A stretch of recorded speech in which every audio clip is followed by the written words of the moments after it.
Merhaba sevgili dostlar. Size bir hikaye anlatacağım.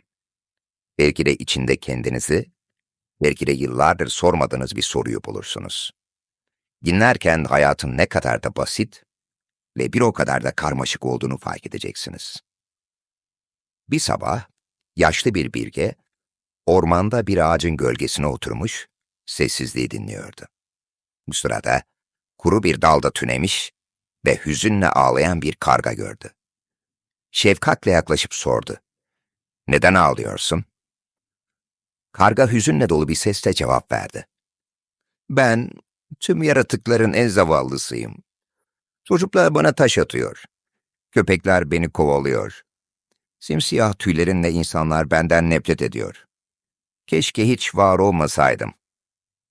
Bilge adam anlayışla gülümsedi ve bir anlık sessizlikten sonra konuştu. "Başkalarının ne düşündüğünü veya sana nasıl davranacağını kontrol edemezsin. Her şeyi kendi isteklerimize göre gitmesini dilersek, gerçeklik, beklentilerden farklı olduğu zaman, o zaman üzülmeye başlarız. Ama yine de sana yardım etmek istiyorum.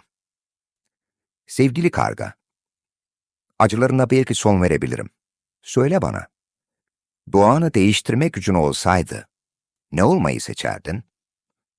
Karga tereddütsüz cevap verdi. "Bir şahin olmak isterdim. Şahinler güçlüdür. Herkes onlara hayranlıkla bakar. Hiç kimse onlara zarar veremez." Bilge adam başını kaldırarak dedi ki, "Öyleyse bir şahin bul ve onunla konuş. Belki düşündüğün kadar güçlü olmadığını öğrenirsin." Karga, yüksek kayalıkların olduğu bir tepeye doğru uçtu. Orada geniş kanatlarıyla bir şahin gökyüzünde süzülüyordu. Ona yaklaşıp sordu. "Sen dünyanın en güçlü kuşusun. Kimse sana meydan okuyamaz. Mutluluğu bilen bir kuş olmalısın sen." Şahin gözlerini ufka dikerek cevap verdi. "Görünüşüm seni yanıltmasın. İnsanlar beni hayranlıkla izliyor olabilir. Ama aynı zamanda beni avlamak için tuzaklar kuruyorlar. Gücüm, özgürlüğümü elimden aldı. Daima bir avcıyı ya da tehlikeyi kollamak zorundayım. Hiç durmadan savaşıyorum. Gerçek mutluluk, yalnızca barış içinde yaşayabilenlerin bileceği bir şeydir. Eğer mutluluğu bulmak istiyorsan, bir güvercinle konuş. Onlar sana barışın ve huzurun sembolünü göstereceklerdir." Karga bu kez, bir güvercin aramak için şehre doğru uçtu. Bir parkta, küçük bir çeşmenin kenarında beyaz bir güvercin oturuyordu. Ona yaklaşıp dedi ki, "Sen barışın sembolüsün herhalde. Herkes seni seviyor. Dünyanın en mutlu kuşu olmalısın sen." Güvercin, hafifçe başını eğerek cevap verdi. "Barış ve huzurun sembolü olmam, benim huzurlu olduğum anlamına gelmez. İnsanlar beni yalnızca mesajlarını taşımam için kullanıyor. Bazen mektuplarla, bazen dertleriyle yükleniyorum. Ama kimse benim ne hissettiğimi sorgulamıyor bile. Kanatlarım mesaj taşımaktan yoruluyor. Gerçek mutluluğu merak ediyorsan, bir bülbülle konuş. Onlar şarkı söyleyerek neşe saçıyorlar etrafa." Karga, bülbülü bulmak için yemyeşil bir ormana uçtu. Orada dalların arasında zarif bir bülbül ötüyordu. Onun melodisini duyunca heyecanla sordu. "Senin sesin o kadar güzel ki, herkes seni dinlemek ister. Şarkılarınla mutluluk saçıyorsun. Sanırım dünyanın en mutlu ve en tatlı kuşu olmalısın." Bülbül, üzgün bir gülümsemeyle cevap verdi. "Sesim sana güzel görünüyor olabilir. Bu bir yük haline geldi benim için. İnsanlar beni dinlemek için kafeslere koyuyorlar. Özgürlüğümü elinden alıyorlar. Şarkılarım, yalnızlığımı bastırmak için söylediğim ağıtlar gibi. Gerçek mutluluk, özgür olanların bileceği bir şeydir. Eğer mutluluğu öğrenmek istiyorsan, tavus kuşuyla konuş. Onun ihtişamı, mutluluğun ta kendisini gösterir." Karga, bu kez tavus kuşunu görmek için bir tapınağa doğru uçtu. Bahçede insanlar, tavus kuşuna çiçekler ve yiyecekler sunuyordu. Karga sonunda mutluluğa ulaşmış bir kuş bulduğunu düşündü.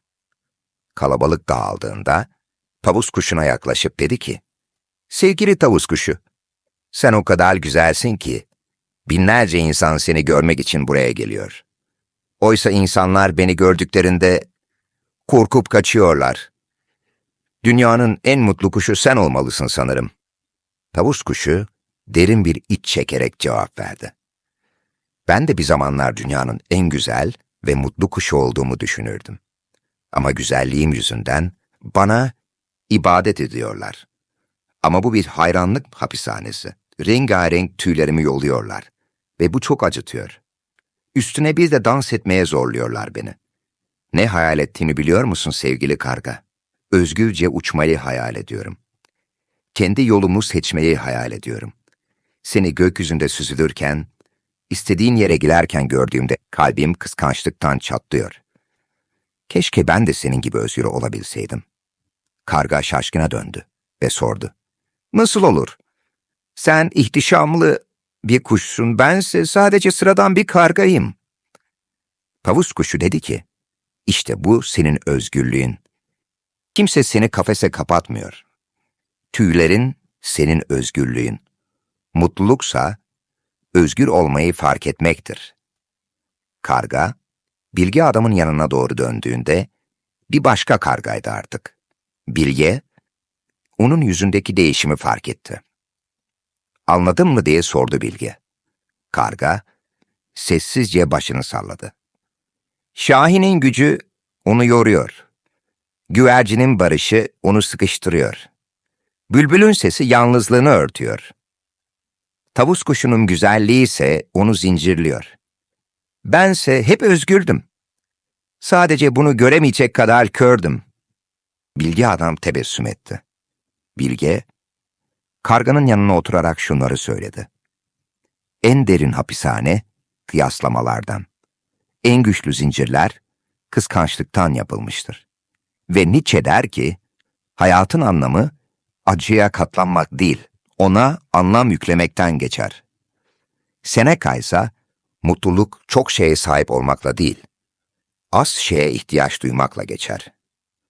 Victor Hugo'nun da dediği gibi, kendi içinde bir cennet taşıyanın, dış dünyada cehennemi yoktur. Ve Marcus Aurelius'un öğüdüyle bitirelim. Hayatımız, düşüncelerimizin eseridir. O halde, mutluluk başkasına öykünmekte değil, kendindeki özgürlüğü bulmakta yatar. Sevgili dostlar, peki ya siz? Mutluluğu başka biri olmayı dileyerek mi arıyorsunuz? Yoksa memnuniyetin ve özgürlüğün kendiniz olmayı kabul etmekte saklı olduğunu fark edebilecek kadar cesur musunuz? Lütfen yorumlarınızı yapmayı unutmayın.